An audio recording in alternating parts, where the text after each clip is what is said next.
The Home Secretary Priti Patel has this morning announced to the House of Commons that from Tuesday, Ukrainians with passports will not need to go to a visa application centre and can apply online. I'm delighted to be joined now by Rehman Chishti, Conservative MP for Gillingham and Rainham. Hello, thank you very much for being with us. In your view, has Priti Patel now done enough to ensure that the UK is doing its fair bit in terms of taking refugees? Well, Gloria, can I just say this as the first opportunity to comment on the situation as to see what's happened in Ukraine last night with regards to the loss of innocent lives, where we saw the callous, barbaric behaviour of President Putin with regards to targeting innocent children and women with regards to his warped ideology and aggression towards the Ukrainian people. So at this particular point in time, one's thoughts, like all those around the world, who have care and regard for humanity, is with the Ukrainian people. With regards to your specific question, is on the Priti Patel's recent statement.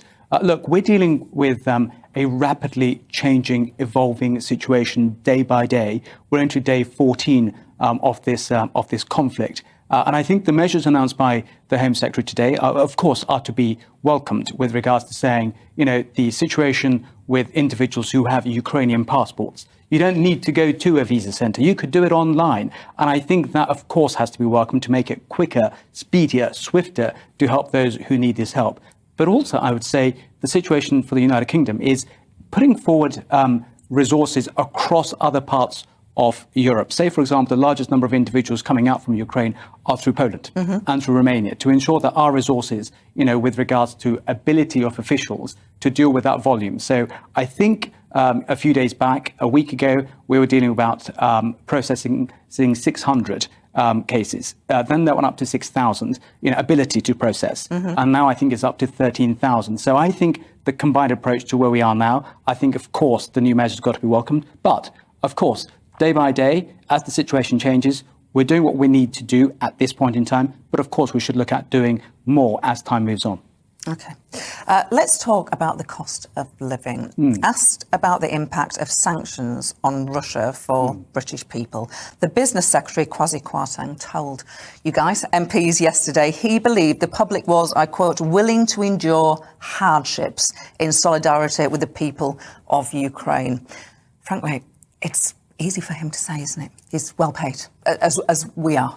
I think the question, Gloria, on this is, what do I think the great British people stand for? The great British people stand for freedom, for liberty, for standing up and doing the right thing. Because remember, we were in a similar situation in the Second World War, when our backs were against the war and we were fighting for our freedom.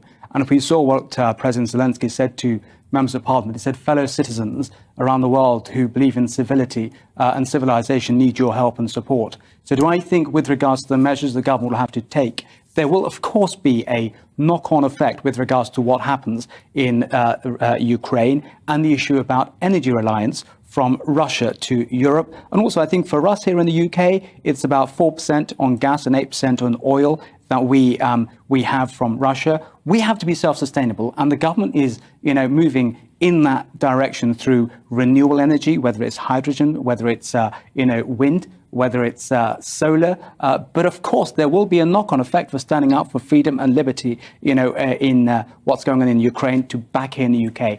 But answering your question, do I think the government is in a position to put forward measures to support those, economically, with regards to the cost of living? And we've saw that with a 20 billion package put forward by the government to support individuals, whether it's with energy prices, whether that's with supporting individuals on low income, increasing living wage. So I would say these are difficult, challenging times, but can there be any compromise on standing up and doing the right thing by standing up to the aggression of President Putin? And the answer to that is no. Therefore, what you just quoted by Kwasi Kwarteng to say there will be tough times with regards to how we will be affected. Why would ordinary people be paying for those tough times? The energy companies have been making record profits. Why not tax them more and help to cushion the blow on those people who are hurting and are going to hurt further? Well, I think what we are doing is with regards to moving away from energy reliance in Russia. But of course,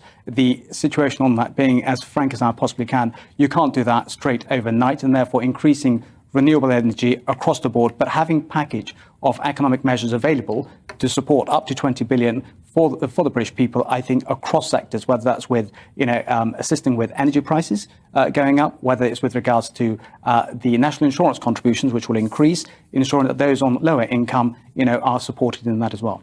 Rehman Chishti, Pleasure. first time on the show. I hope it'll be the first appearance of many. Look forward to coming back. Thank and we'll you miss you so in Parliament. Thanks so much, very kind.